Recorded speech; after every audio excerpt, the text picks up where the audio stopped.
முதலில் தலைப்புச் செய்திகள். உயிரிழந்தவர்களை நினைவு கூர்வதை தடுக்காதீர்கள் என கோரிக்கை. நாம் தடுக்கவில்லை என்கிறார் ஜனாதிபதி. மனைவியின் புற்றுநோய் சிகிச்சைக்கு பணம் திரட்ட ரஷ்ய கூலிப்படையில் இணைந்த இலங்கையர் குருநாகல் பகுதியில் சோகம். ஜூலை மாத மின்கட்டண குறைப்பு சதவீதம் வரவுள்ள அறிவிப்பு. பயணிகளை காப்பாற்றி தனது உயிரை மாய்த்த சாரதி. நுவரெலியா வீதியில் சம்பவம். நாட்டை உலுக்கிய தியத்தலாவை விபத்து. சிகிச்சை பெற்று வந்த மாணவி உயிரிழப்பு.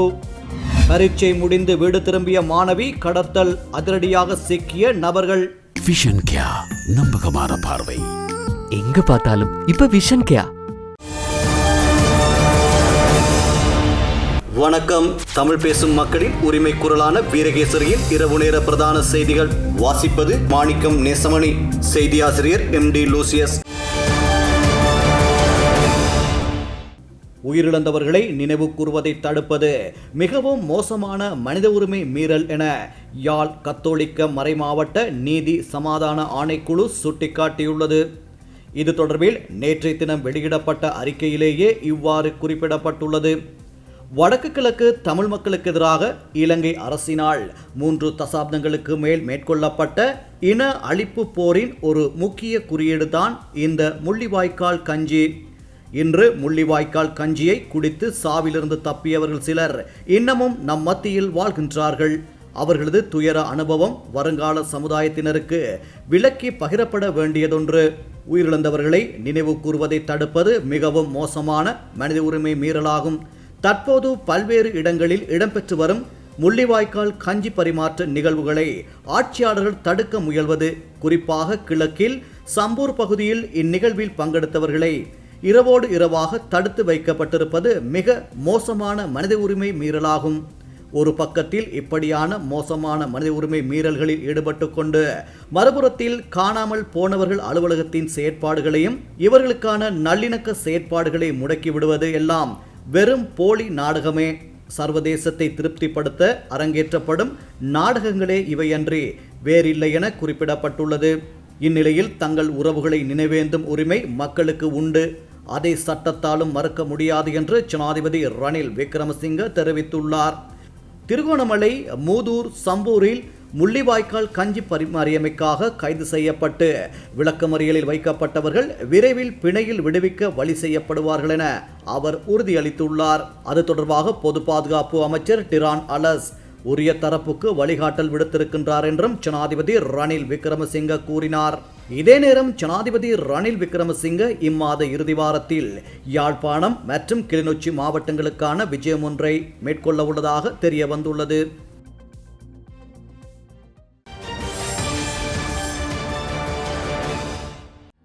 இரத்த புற்றுநோயால் பாதிக்கப்பட்டிருந்த தனது மனைவியின் அறுவை சிகிச்சைக்கு பணம் திரட்டுவதற்காக ரஷ்ய கூலிப்படையில் இணைந்த இலங்கையர் ஒருவர் தொடர்பில் தகவல் வெளியாகியுள்ளது. குருநாகல் கும்புக்கடை பிரதேசத்தை சேர்ந்த இறந்த சிந்தக்க தென்னகோன் என்பவரே இவ்வாறு ரஷ்ய கூலிப்படையில் இணைந்தவராவார். ரஷ்ய போர்க்களத்தில் நெற்றியில் துப்பாக்கிச் சூட்டுக்கு இலக்காகி வைத்தியசாலையில் அனுமதிக்கப்பட்ட இறந்த வைத்தியசாலையில் இருந்து தப்பித்து நண்பர் ஊடாக இலங்கை வந்துள்ளார். 2 நாட்களுக்கு முன்னர் குருநாகல் போதனா வைத்தியசாலையில் அவருக்கு சத்திர சிகிச்சை மேற்கொள்ளப்பட்டு சிகிச்சை பெற்று வருகின்றார். மனைவியை காப்பாற்ற அவர் ரஷ்ய கூலிப்படையில் இணைந்த போதிலும் அவர் நாட்டிற்கு வருவதற்கு முன்பே அவரது மனைவி கடந்த மார்ச் மாதம் உயிரிழந்தமை பெரும் சோகத்தை ஏற்படுத்தியுள்ளது.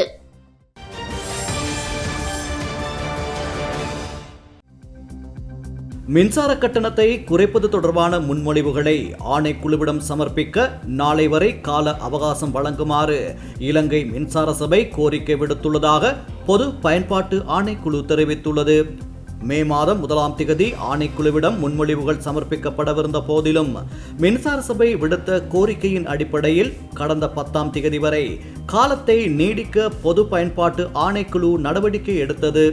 எவ்வாறாயினும் கடந்த 10ஆம் திகதி இலங்கை மின்சார சபை உரிய முன்மொழிவுகளை ஆணைக்குழுவிடம் சமர்ப்பிக்கவில்லை என பொது பயன்பாட்டு ஆணைக்குழுவின் தலைவர் பேராசிரியர் மஞ்சுள பெர்னாண்டோ தெரிவித்தார்.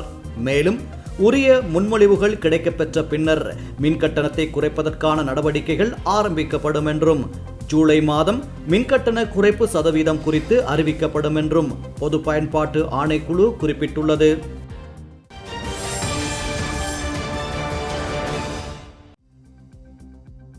நுவரெலியாவில் இருந்து இலங்கை போக்குவரத்து சபைக்கு சொந்தமான பேருந்தை பயணிகளுடன் செலுத்தி சென்ற சாரதி திடீரென ஏற்பட்ட மாரடைப்பால் உயிரிழந்துள்ளார். 41 வயதான 2 பிள்ளைகளின் தந்தையான ஆரத்தனகே என்பவரே உயிரிழந்துள்ளதாக போலீசார் தெரிவித்துள்ளனர்.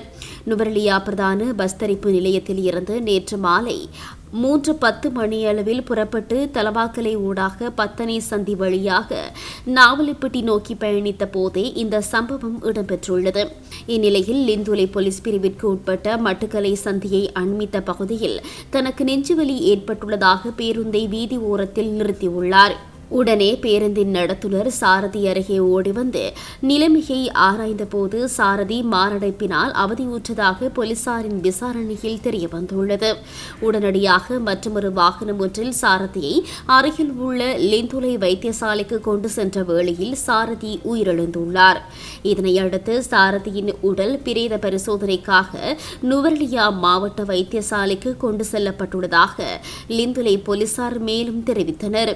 பேருந்தை நிறுத்தியிருக்காவிட்டால் பாரிய அசம்பாவிதம் ஏற்பட்டிருக்கக்கூடும் என அங்கிருந்தவர்கள் தெரிவித்துள்ளனர்.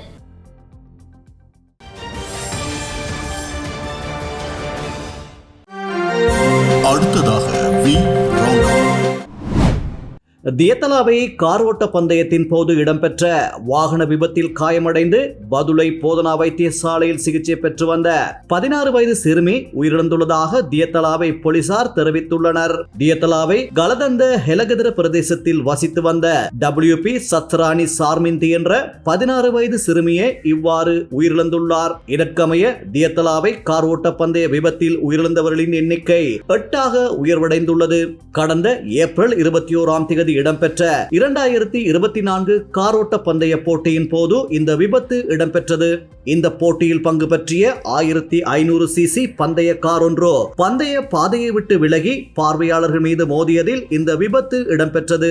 இந்த விபத்தில் 8 வயது சிறுமி உட்பட 8 பேர் உயிரிழந்ததுடன் 21 பேர் காயமடைந்தனர். இந்நிலையில் இந்த விபத்தில் காயமடைந்த நிலையில் பதுளை போதனா வைத்தியசாலையில் சிகிச்சை பெற்று வந்த சிறுமி உயிரிழந்துள்ளதாக போலீசார் தெரிவித்துள்ளனர்.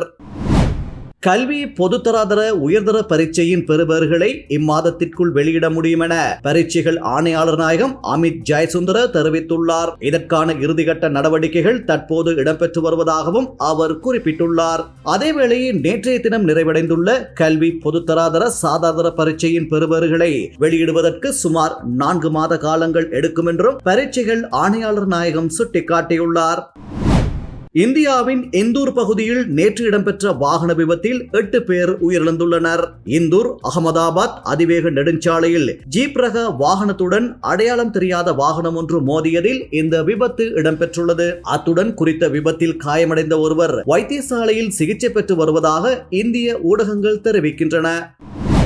கல்விசாரா ஊழியர்கள் அனைவரும் பணிப்புறக்கணிப்பு போராட்டத்தை கைவிட்டு பணிக்கு சமூகம் அளிக்குமாறு பல்கலைக்கழக மானியங்கள் ஆணைக்குழு வேண்டுகோள் விடுத்துள்ளது. மேலும் கல்விசார் ஊழியர்களின் பணி பகிஷ்கரிப்பு காரணமாக பல்கலைக்கழக நுழைவுக்கான மாணவர் கையேடு தயாரிக்கும் பணி ஸ்தம்பிதமடைந்துள்ளதாகவும் மாணவர்களை பல்கலைக்கழகத்திற்கு அனுமதிப்பதும் தாமதமடைந்துள்ளதாகவும் பல்கலைக்கழக மானியங்கள் ஆணைக்குழுவின் தலைவர் சிரேஷ்ட பேராசிரியர் சம்பத் அமரதுங்க தெரிவித்துள்ளார்.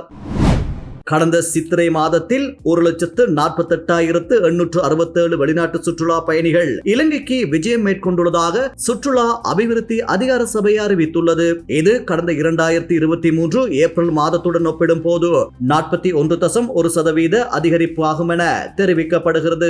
இதேவேளை இவ்வருடத்தின் முதல் 4 மாதங்களில் 7,84,651 வெளிநாட்டு சுற்றுலா பயணிகள் இலங்கைக்கு வருகை தந்துள்ளதாகவும் சுற்றுலா அபிவிருத்தி அதிகார சபை தெரிவித்துள்ளது.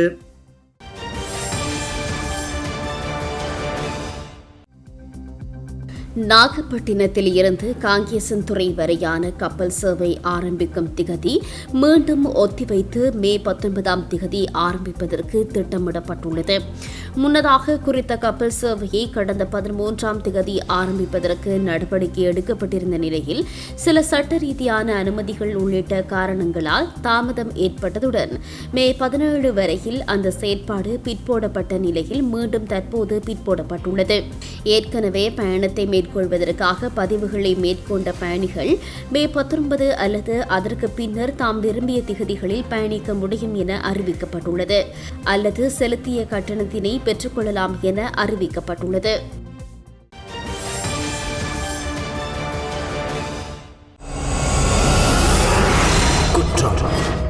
நடந்தது என்ன? நாட்டில் பல்வேறு விதமான குற்றச்சம்பவங்கள் பதிவாகியுள்ளன. அதன் அடிப்படையில் கல்வி பொதுத்தராதர சாதாரண பரீட்சைக்கு தோற்றிய பின்னர் வீடு திரும்பிக் கொண்டிருந்த மாணவியை கடத்த முற்பட்ட 4 சந்தேக நபர்கள் கண்டி நுகவெல பகுதியில் கைது செய்யப்பட்டுள்ளனர். கைதான சந்தேக நபர்களில் 24 வயதுடைய ஒருவர் குறித்த மாணவியுடன் நெருங்கிய தொடர்பை பேணியமை தெரிய வந்துள்ளது. குறித்த நபர் அவிசாவளை கொஸ்கொட பகுதியைச் சேர்ந்த மாணவர் என தெரிவிக்கப்படுகிறது. குறித்த சந்தேக நபர் தமது 3 நண்பர்களுடன் வேன் ஒன்றினூடாக கண்டி பகுதிக்கு சென்றுள்ளார். இந்நிலையில் பரீட்சை நிறைவடைந்து தமது 2 நண்பிகளுடன் வீடு திரும்பிக் கொண்டிருந்த மாணவியை குறித்த 4வரும் வலுக்கட்டாயமாக வேனில் ஏற்றிச் சென்றுள்ளனர். இதன் பின்னர் குறித்த மாணவியின் நண்பியொருவர் அவர் கடத்தப்பட்ட வாகனத்தின் இலக்கத்தை போலீசாருக்கு வழங்கியுள்ளார். இதனையடுத்து குறித்த மாணவியை கடத்திய 4 சந்தேக நபர்களும் போலீசாரால் கைது செய்யப்பட்டுள்ளனர். சட்டவிரோதமாக 2.1 மில்லியன் பெறுமதியான வெளிநாட்டு சிகரெட்டுகளை நாட்டிற்குள் கொண்டு வருவதற்கு முற்பட்ட ஒருவர் கட்டுநாயக்க சர்வதேச விமான நிலையத்தில் வைத்து கைது செய்யப்பட்டுள்ளார். போதைப் பொருள் தடுப்பு பிரிவு அதிகாரிகள் நடத்திய சோதனையின் போது குறித்த நபர் கைது செய்யப்பட்டுள்ளதாக தெரிவிக்கப்படுகிறது. கொழும்பு 13ஐச் சேர்ந்த 36 வயதுடைய குறித்த நபர் நேற்றிரவு 10:15 மணியளவில் இந்தியாவிலிருந்து விமானம் ஒன்றினூடாக நாட்டை வந்தடைந்துள்ளார். எனினும் அவர் இன்று முற்பகல் வரை தீர்வையற்ற வர்த்தக நிலைய வளாகத்தில் தங்கியிருந்து வெளியேற முற்பட்ட போது கைது செய்யப்பட்டுள்ளார். இதன்போது அவரிடமிருந்து 105 பொதிகளில் 21,000 சிகரெட்டுகள் கைப்பற்றப்பட்டுள்ளன. கைதானவர் போலீஸ் பிணையில் விடுவிக்கப்பட்டுள்ளதுடன் நீர்கொழும்பு நீதவான் நீதிமன்றில் எதிர்வரும் 22ஆம் தேதி முன்னிலைப்படுத்தப்பட உள்ளார்.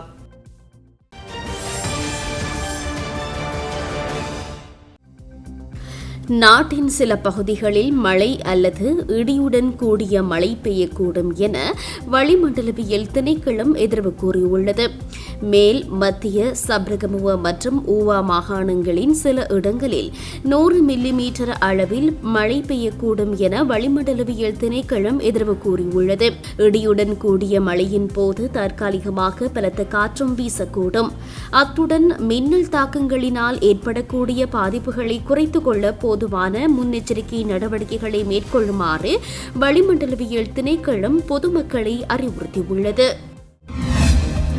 இன்றைய நாணய மாற்று விகிதம்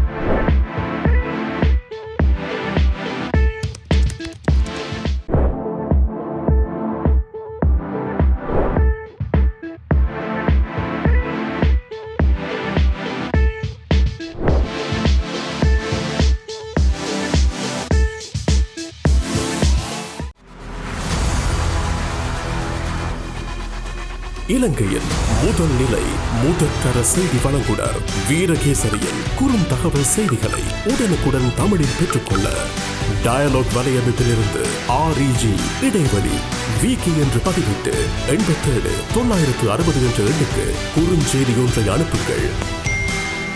வீரகேசரி செய்தியுடன் இணைந்திருங்கள்.